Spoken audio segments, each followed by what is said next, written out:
अभी की फ्रेम्स की सेटिंग के मुतालिक बहुत अहम कॉन्सेप्ट है, उसको आपने यहाँ क्लियर करना है। सिंपल तरीके से समझाते हैं। बॉक्स हमने सिलेक्ट किया है क्रिएट के टैब में, ज्योमेट्री बॉक्स। एक बॉक्स हम सिंपल यहाँ क्रिएट कर रहे हैं, हाइट इसकी बढ़ा देते हैं। एक और बॉक्स क्रिएट करते हैं, इसकी भी हाइट हम बढ़ा देते हैं। एक और बॉक्स हम क्रिएट करते हैं, इसकी भी हाइट हम बढ़ा देते हैं। अभी जो पहला बॉक्स हमने बनाया था उसको हम सेलेक्ट कर लेते हैं, ऑटो की ऑन की, और इसको हम एनिमेशन देना चाहते हैं कि हम चाहते हैं कि फ्रेम नंबर 40 तक जब हमारा स्लाइडर पहुंचे तो उस वक्त ये इस तरफ को मूव कर जाए। ठीक है जी। अब हम ये चाह रहे हैं कि इसके बाद हमारा जो दूसरा बॉक्स है इसको हम एनिमेशन देना चाहते हैं कि ये जब फ्रेम नंबर 40 तक पहुंच के ये ख़त्म हो तो इसकी एनिमेशन हम चाहते हैं कि उसके बाद ये हो कि ये इस तरफ को मूव कर जाए। अब देखिए कि अब होगा क्या कि आप देखिए कि जब हमारा स्लाइडर चलता है फ्रेम नंबर 0 से तो दोनों बॉक्सेस हमारे इकट्ठे मूव करना शुरू करते हैं, जबकि हम ये चाह रहे हैं कि हमारा बॉक्स 1 जब मूव करे और वो रुक जाए, यानी अपनी अपनी एनिमेशन को कंप्लीट कर ले, तो उसके बाद हमारा बॉक्स नंबर 2 जो है वो मूव करना शुरू करे। आप देखिए कि अभी इस तरह से हो रहा है कि दोनों बॉक्स इकट्ठे मूव कर रहे हैं। आपको बताया था कि जो भी बॉक्स हम सेलेक्ट करेंगे, जो भी एनिमेटेड ऑब्जेक्ट हम अपने वर्किंग एरिया में सेलेक्ट करते हैं, उसकी एनिमेशन की वैल्यूज हमारी की फ्रेम्स की शक्ल में टाइमलाइन के ऊपर अपीयर होती है। अभी देखिए कि हमारा बॉक्स नंबर 1, इसकी वैल्यू ये है कि फ्रेम नंबर 0 पे इसकी पोजीशन बिल्कुल नॉर्मल है जहां से हमने इसको क्रिएट किया था, और फ्रेम नंबर 40 पे इसकी मूवमेंट जो है वो कंप्लीट होती है। जो हमने रोटेट टूल के जरिए से रोटेशन इसको दी है, पिछली साइड पे ये गिर गया है, और उसके साथ अब अगर हम दूसरे बॉक्स को सिलेक्ट करें तो उसकी वैल्यू भी एग्जैक्टली यही है, जबकि हम ये चाह रहे हैं कि जब इसकी मूवमेंट खत्म हो तब इसकी मूवमेंट दूसरे बॉक्स की शुरू हो।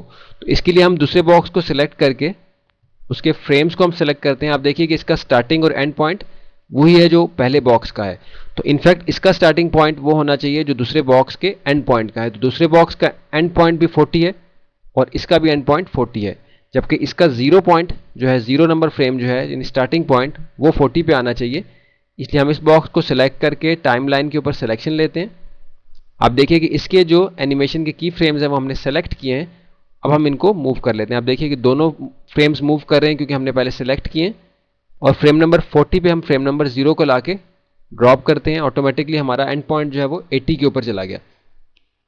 स्लाइडर को पीछे ले जाएं। अब देखिए कि जब तक ये बॉक्स मूव कर रहा है हमारा दूसरा बॉक्स अपनी जगह से मूव नहीं करता।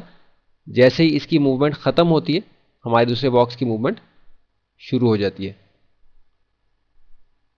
इसी तरह अब हम इस बॉक्स को मूवमेंट देते हैं।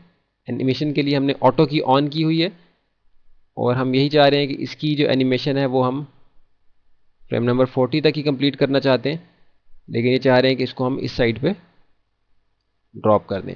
अभी देखिए अभी भी यही होगा कि हमारा बॉक्स नंबर 1 और बॉक्स नंबर 3 दोनों एक साथ मूव कर रहे हैं, जबकि हम ये चाह रहे हैं कि हमारा बॉक्स नंबर 1 जब मूवमेंट ख़त्म करे उसके बाद बॉक्स नंबर 2 और उसके बाद हमारा बॉक्स नंबर 3।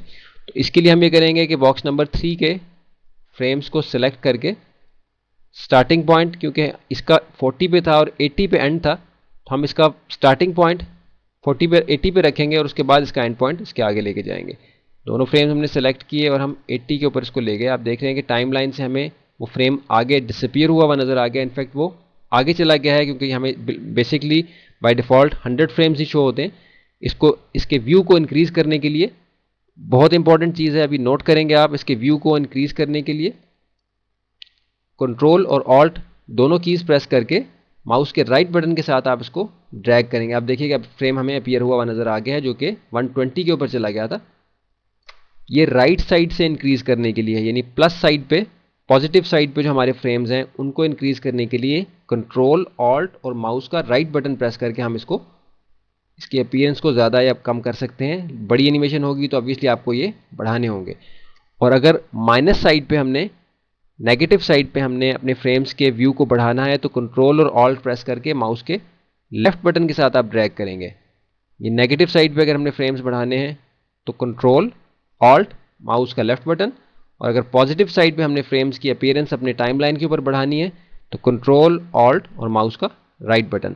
अब देखिए कि कितनी इंपॉर्टेंट कमांड है ये। अगर आपने नोट करने के लिए अपने पास कुछ नहीं रखा तो ये कमांड यकीनन आप भूल जाएंगे, और प्रैक्टिस करने के बाद भी अगर आपने अभी फौरी तौर पर प्रैक्टिस की तो बाद में आपको याद नहीं रहेगा, क्योंकि आपने जो नोट्स बनाए हैं इनमें से आपने कई दफ़ा गो थ्रू होना है, फिर जाके ये चीज़ें ज़हन नशीन होंगी। अभी देखिए कि हमारी एनिमेशन ओवरऑल किस तरह से बनी है। प्ले करके देखते हैं। आप देखिए कि बॉक्स नंबर 1 ड्रॉप हुआ, 2 और फिर 3, दोबारा से 1 2 3। अब देखिए अब निस्बतन ये एनिमेशन बेहतर लग रही है, जबकि पहले इस तरह थी कि ये सारे बॉक्सेस जो हैं वो एक साथ मूव कर रहे थे। तो हमारे सीन को बेहतर बनाने के लिए ऑब्जेक्ट्स की जो टाइमिंग है एनिमेशन की, वो बहुत इंपॉर्टेंट होती है। अब इस प्रैक्टिस को जब तक आप नहीं करेंगे, बहुत सिंपल तरीके से आपको समझाया है, सिंपल बॉक्स के ज़रिए से, आगे बहुत कॉम्प्लेक्स यूज़ भी हो सकता है इस टेक्निक का। इसको प्रैक्टिस करें और फिर आगे चलें।